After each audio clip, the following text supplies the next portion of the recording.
At ayan mga ka-crypto, sa video po na ito ay sasagutin natin ang katanungan dito ni ka-crypto dito kung ano po ba ang popular o sikat na crypto dito sa ating bansa o dito po sa Pilipinas. Ayan, alam nating lahat na ang Pilipinas ay isa po sa mga bansang pinaka-active pagdating po sa digital assets.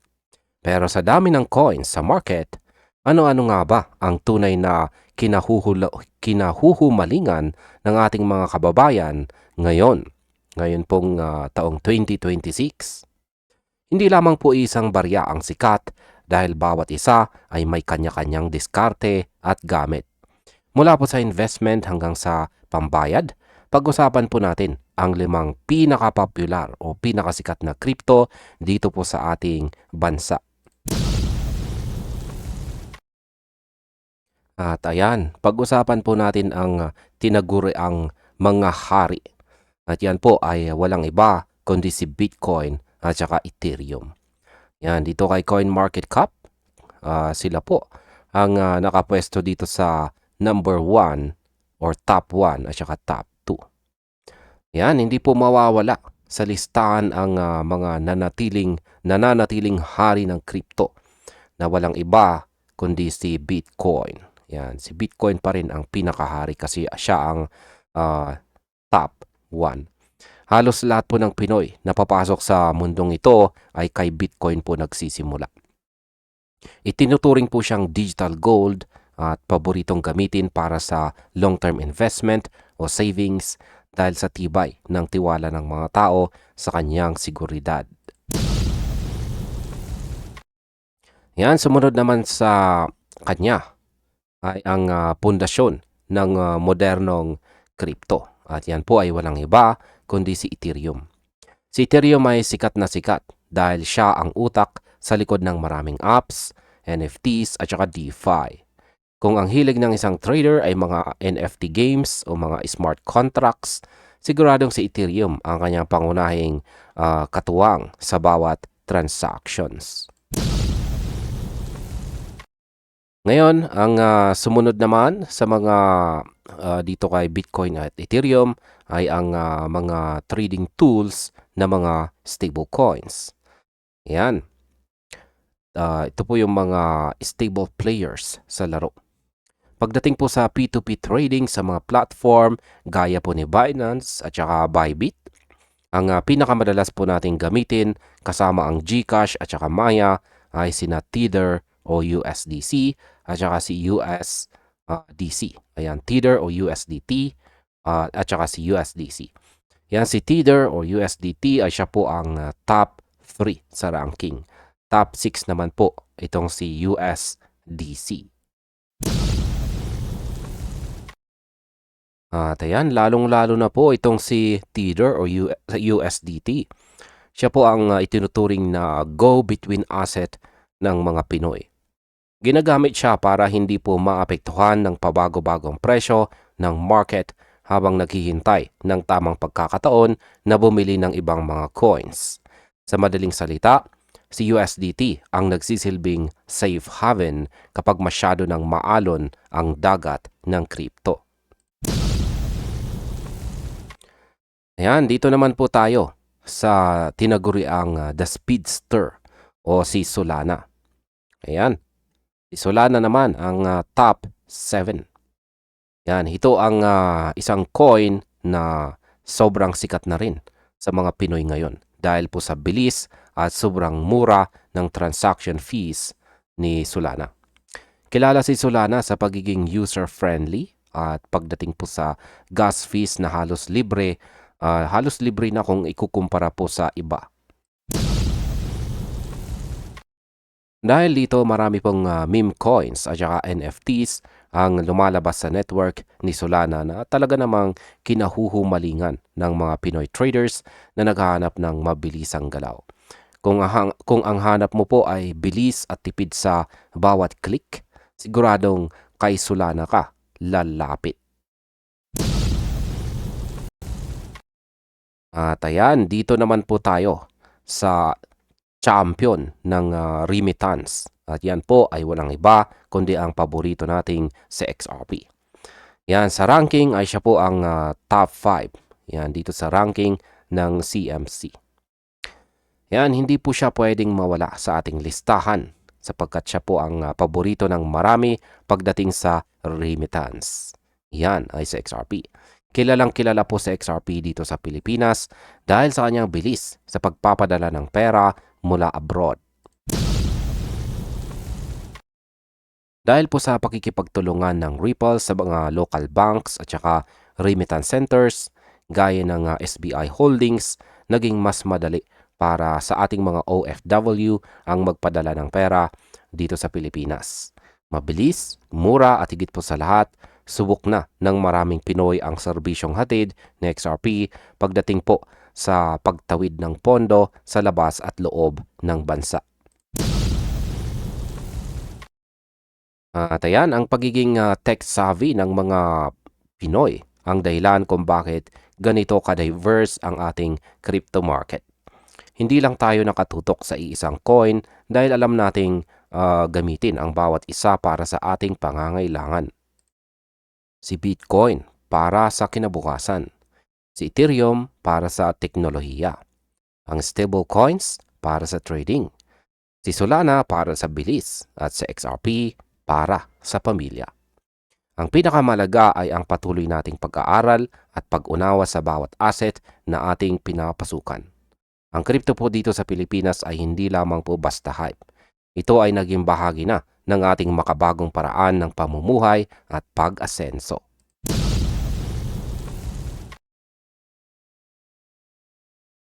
At ayan mga ka-crypto, pag-usapan po natin ng mas detalyado kung bakit popular itong si Bitcoin dito sa Pilipinas. Yan, napansin nyo ba na tuwing pag-uusapan ang cryptocurrency dito sa Pilipinas, isang pangalan lamang po ang laging nangunguna. Ngayon pong March 2026, kahit libo-libo na ang mga bagong coins sa paligid, nananatiling ang bida sa kwento ay walang iba kundi si Bitcoin. Siya po kasi ang tinuturing na hari ng crypto. Ayan, hindi lamang po dito sa ating bansa, kundi sa buong mundo. At halos lahat ng Pinoy na gustong sumubok sa digital assets ay sa kanya po unang kumakatok. Pero ano nga ba ang meron kay Bitcoin? At bakit hindi po siya mawala-wala sa puso at wallet ng mga Juan? Karamihan po sa mga Pinoy, ayan, ay napapasok sa mundo ng crypto ay dito kay Bitcoin nagsisimula. Ayan, siya ang nagsilbing pintuan para sa ating mga kababayan at ang tiwala na ito ay bunga ng mahabang panahon ng track record. Akala ng marami ay mabilis ang kita lang ang hanap ng mga Pinoy. Pero ang totoo, ang mga kababayan natin ay matalinong naghahanap ng seguridad. Dahil si Bitcoin ang hari, sa kanya pinakakampante ang mga Pinoy na ilagay ang kanilang unang investment. Ipinapakita nito na habang ang ibang coins ay parang mga mabilisang trend lamang, si Bitcoin ay nananatiling matatag at hindi po natitinag bilang pundasyon ng crypto space dito sa Pilipinas. Itinuturing nating mga Pinoy si Bitcoin bilang digital gold. Sa ating kultura ay mahilig tayong mag-ipon ng ginto bilang insurance o savings. At ngayon, ang tradisyon na yan ay nag-evolve na sa digital world. Ginagamit na si Bitcoin ng maraming kababayan natin bilang long-term investment. Imbis na alkansya o traditional na bangko lamang, ang tiwala ng mga tao sa seguridad ni Bitcoin ay nagpapatunay na ito na ang bagong anyo ng savings ng makabagong Pinoy. Ang limitadong supply ni Bitcoin ang nagbibigay po sa kanya ng katangian na katulad ng tunay na ginto. Ang hirap kumuha pero ang sarap hawakan sa mahabang panahon. Ngayon ay bakit nga ba grabe ang tiwala kay Bitcoin dito sa Pilipinas? Simple lamang po mga ka-crypto. Yan po ay dahil sa kanyang network security. Sa dami ng mga scam at rug pulls na naririnig po sa balita, si Bitcoin ang tanging asset na napatunayan na ang kanyang tibay laban sa anumaang pagsubok. Tayong mga Pinoy ay likas na maingat sa ating pinaghirapang pera. Kaya naman kapag narinig po ang pangalan ni Bitcoin, ang pakiramdam ay parang naglalagay po ng pera sa isang digital vault na imposibleng mabuksan ng kung sino-sino lamang. Ito ang dahilan kung bakit kahit anong baba o taas ng market, si Bitcoin pa rin ang unang tinatawagan ng mga Pinoy kapag usapang pangmatagalang proteksyon ng asset. Ayan ang popularidad or kasikatan po ni Bitcoin dito sa Pilipinas ay hindi lamang po basta hype. Ito po ay refleksyon ng ating pagnanais para sa financial freedom at saka seguridad. Ang pagtingin po natin kay Bitcoin bilang digital gold ay nagpapakita na ang mga Pinoy ay handa na sa makabagong teknolohiya basta't ito ay may sapat na pundasyon ng tiwala. Sa darating na mga taon, hindi lamang po siya mananatiling hari, kundi magiging pangunahing haligi na rin ng ating pambansang ekonomiya sa digital space. Ang tanong ngayon ay kasama ka na ba sa mga nag-iipon kay Bitcoin o tinitignan mo lamang siya mula sa malayo habang ang iba ay unti-unti nang pinapatibay ang kanilang kinabukasan?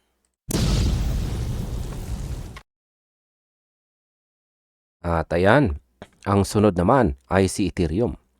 Bakit sikat si Ethereum dito sa Pilipinas?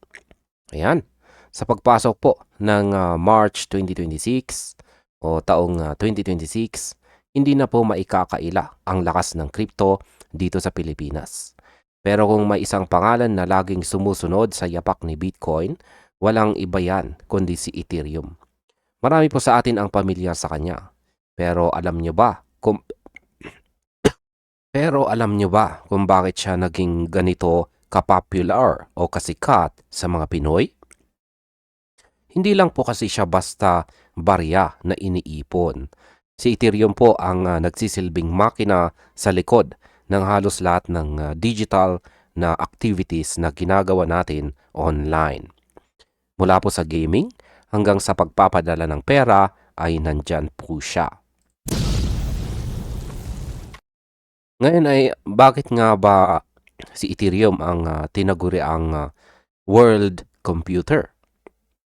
Ayan, siya ay tinaguri ang world computer dahil siya ang pundasyon ng tinatawag nating decentralized finance o DeFi. Dito po sa Pilipinas, kung saan marami pa rin ang unbank, si Ethereum ang nagbibigay ng pagkakataon para sa mga Pinoy na makahiram, mag-save at mag-invest nang hindi na kailangan ng tradisyonal na bangko. Isipin po natin, gamit lang ang ating smartphone at si Ethereum, maaari na tayong pumasok sa mga global financial markets. Ang mga smart contracts po niya ang dahilan kung bakit naging posible ang mga automated na transaction na mabilis, secure at saka walang middleman. Kaya naman para sa mga tech-savvy na Pinoy, si Ethereum ang go-to platform para sa seryosong digital finance. Ngayon ay hindi rin natin pwedeng kalimutan ang epekto ni Ethereum sa mundo ng gaming at saka NFTs. Yan, kung mahilig po kayo sa mga NFT games, siguradong kilala po ninyo itong si Ethereum. Naalala pa ba ninyo yung sumikat na laro dito sa Pilipinas na Axie Infinity? Kahit na dumaan ito sa maraming updates, ang core nito at ang maraming sumunod na games ay nakadepende pa rin sa network ni Ethereum o sa kanyang mga layer 2 solutions. Ang mga digital assets na pag-aari mo sa loob ng laro, mula po sa mga pets, weapons hanggang sa virtual land ay madalas na nakamint sa network ni Ethereum. Ito po ang nagbibigay ng tunay na ownership sa mga gamers. Kaya naman para sa mga Pinoy na gustong kumita habang naglalaro, si Ethereum ang naging simbolo ng bagong digital economy. Isa po sa mga naging reklamo dati kay Ethereum ay ang mahal na fees. Pero ngayon pong taong 2026, dahil po sa mga upgrades at ang pag-usbong ng mga layer 2 networks, naging mas affordable na ang pagkikipag-transact sa kanya. Dahil dito, mas lalo pong lumakas ang adoption ng Ethereum sa mga local merchants at saka payment processors dito sa Pilipinas. Ngayon ay hindi na lamang po siya para sa mga whales. Kahit ang mga ordinaryong users ay madali nang magamit si Ethereum para sa maliliit na purchases o gas fees sa gaming.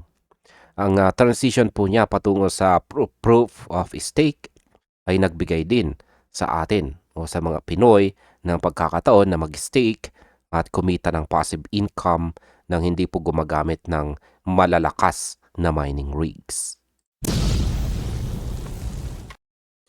At ayan, si Ethereum ay yan sa kabuuan. Masasabi kong si Ethereum ay mananatiling backbone ng crypto industry dito sa Pilipinas sa mahabang panahon. Habang si Bitcoin ang nagsisilbing digital gold o storage of wealth, si Ethereum naman ay ang digital oil na nagpapatakbo ng mga application. Kaya para po sa atin bilang mga Pinoy, ang popularidad ni Ethereum ay hindi lamang po base sa hype, kundi sa tunay na utility na hatid nito sa ating araw-araw na digital na buhay. Kaya sa dami ng mga developer at saka creative artists dito po sa ating bansa na gumagamit sa kanya para sa NFTs at saka dApps, mahirap nang isipin ang isang crypto future dito sa Pinas na wala si Ethereum. Kaya kung gusto mong pumasok sa mundo ng Web3, ang pag-unawa kay Ethereum ang iyong magiging pinakamahalagang sandata.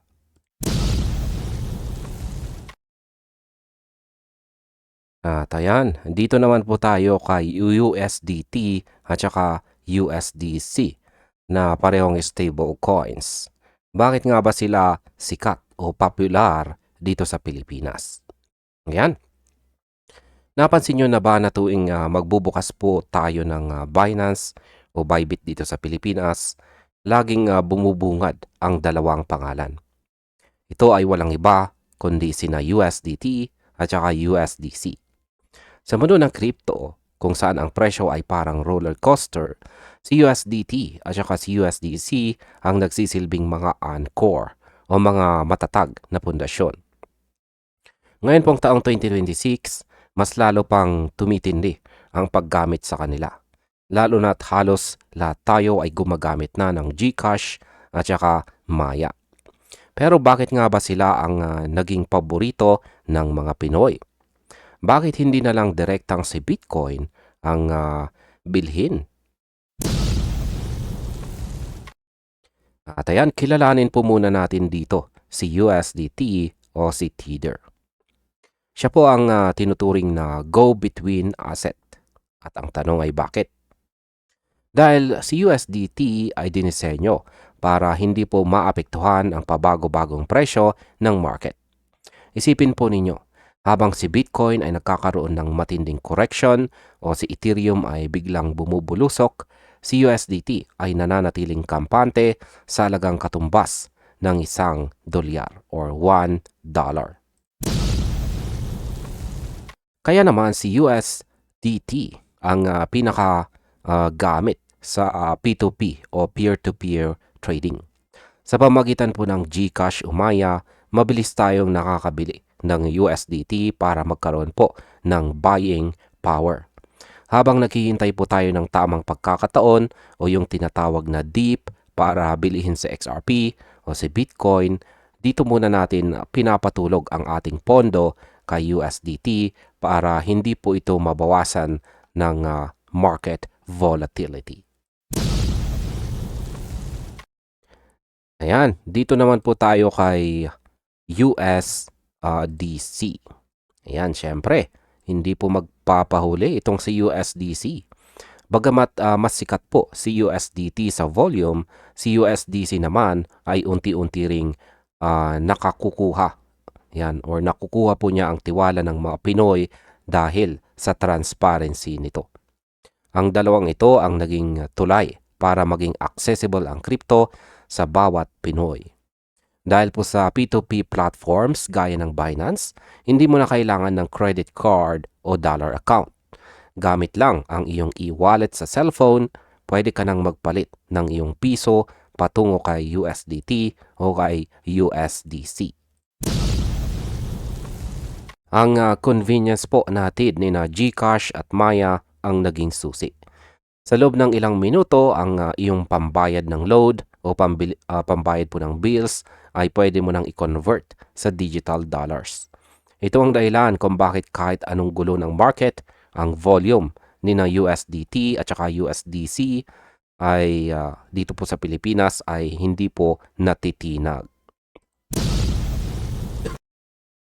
At ayan ang isa pang dahilan kung bakit popular o sikat na sikat sina USDT at saka USDC dito sa Pilipinas ay ang dala nitong proteksyon. Sa trading, timing is everything. Kung ibebenta mo na si Bitcoin dahil kumita ka na, hindi mo naman pwedeng ilabas agad yan sa bangko sa bawat trade mo. Dito na po papasok ang safe haven function. I-convert mo lang ang iyong kinita patungo kay USDT at sigurado kang ang profit mo ay hindi nagagalaw kahit biglang mag-crash ang market bukas. Para silang mga digital na alkansya na laging handa. At dahil ang pair ng halos lahat ng coins sa exchange ay nakadikit kay USDT, siya na ang naging standard currency ng mga traders. Kung gusto mong bilhin si Solana, si Cardano o si XRP, kailangan mo munang dumaan kay USDT o kay USDC. At ayan ang masasabi ko po rito ay ang popularidad ni na USDT at saka USDT at saka USDC dito sa Pilipinas ay hindi lang dahil sa crypto trading, kundi dahil sa pagbabago ng ating financial system. Tayong mga Pinoy ay praktikal. Gusto natin ng mabilis, madali, at higit po sa lahat, yung abot kamay lang natin sa ating mga phones. Ang pagsasama po ng stable coins at ng ating local e-wallets ay nagbigay ng kalayaan sa mga ordinaryong tao na makasali sa global markets. Yan. Kaya sa tingin ko hanggat nandyan po ang GCash at saka Maya at hanggat patuloy na naghahanap ang mga Pinoy ng paraan para maprotektahan ang kanilang pera mula po sa inflation at volatility, mananatiling hari sina USDT at saka USDC dito sa ating bansa. Ang tanong na lang ngayon ay sino sa dalawa ang mas pinagkakatiwalaan mo sa iyong digital wallet?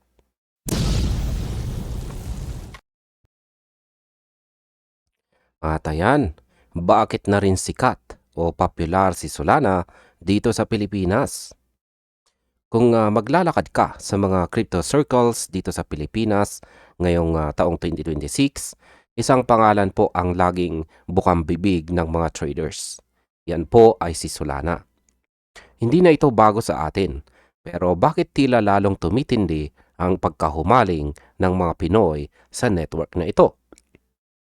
Habang ang ibang blockchains ay nahihirapang mang-akit ng mga retail users, si Solana ay parang may magnet na humahatak sa lahat. Mula po sa mga batikang traders hanggang sa mga nagsisimula pa lang. Ano nga ba ang sikreto niya? At bakit po siya ang naging go-to blockchain ng ating bansa? Ayan, ang pinakaunang dahilan ay walang iba kundi ang bilis at sobrang murang transaction fees.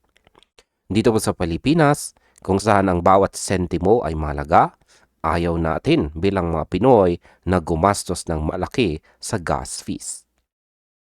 Dito po nananalo si Solana. Kumpara sa ibang network na umaabot ng ilang dolyar ang bayad sa bawat transaction, si Solana ay halos libre na kung ituring. Seryoso, sa bilis niyang mag-process, hindi mo na kailangang maghintay ng matagal para ma-confirm ang iyong trade. Ngayon pong taong 2026, lalo pang pinalakas ang kanyang network dahil sa mga upgrades gaya po ng Alpenglow na layong pabilisin pa ang transaction finality sa halos 100 milliseconds lamang. Para po sa mga Pinoy na sanay sa instant, si Solana ang perpektong partner sa trading. Hindi natin pwedeng pag-usapan si Solana nang hindi po nababanggit ang mga meme coins. Sa kasalukuyan, si Solana po ang sentro ng meme coin ecosystem sa buong mundo. At ang mga Pinoy traders ay isa po sa mga pinakaaktibong participants dito. Maraming NFT projects at saka tokens ang lumalabas sa kanyang network na kinahuhumalingan ng ating mga kababayan. Ang tanong ay bakit nga ba? Dahil ang kultura ng mga Pinoy ay mahilig po sa entertainment at saka community vibes. Ang mga meme coins ay hindi lang basta investment. Ito ay nagiging social activity. Dahil mura ang gumawa at mag-trade ng tokens sa network ni Solana, kahit sino ay pwedeng sumubok sa tinatawag na trenches. Mula sa mga viral na aso hanggang sa mga AI-driven narratives, si Solana ang naging playground ng mga gustong sumubok sa high-risk, high-reward na mundo ng crypto. Bukod sa memes, napakalawak na rin ng ecosystem ni Solana dito sa atin. Maraming local communities, groups at saka influencers ang nakatutok sa pagtuturo kung paano po gamitin ang kanyang network. Ang paggamit ng mga wallets na dinisenyo para kay Solana ay napakadali at saka user-friendly, bagay na napaka-importante para sa mga Pinoy na mas gustong gumamit ng mobile apps kaysa sa komplikadong desktop setups. Ang accessibility na ito ang dahilan kung bakit kahit ang mga NFT projects mula sa mga local artists ay mas pinipiling i-launch sa network ni Solana. Nakikita po natin ang convergence ng technology at creativity, kung saan si Solana ang nagsisilbing tulay. Sa dami ng options sa DeFi at saka gaming projects, hindi po nakakagulat. Hindi nakakagulat na dito tumatambay ang mga traders.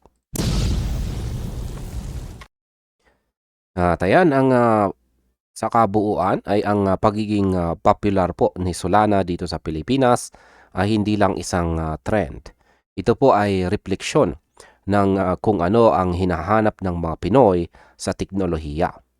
Yan po ay mabilis, mura at masaya. Sa kabila ng mga market fluctuations, ang katotohanang mas pinipili ng mga tao ang network na gumagana sa araw-araw nilang pangangailangan ang tunay na sukatan ng tagumpay. Naniniwala ako na habang lalong nagmamature po ang ecosystem ni Solana, mas marami pa tayong makikitang real-world use cases dito sa ating bansa. Hindi lang sa trading, kundi pati sa payments at saka identity. Si Solana po ay nagtagumpay sa paggawa ng teknolohiya na madaling intindihin at abot kaya para sa masang Pilipino. Ang tanong na lang, ano ang susunod na malaking project na lalabas sa kanyang network na muling yayanig sa ating market?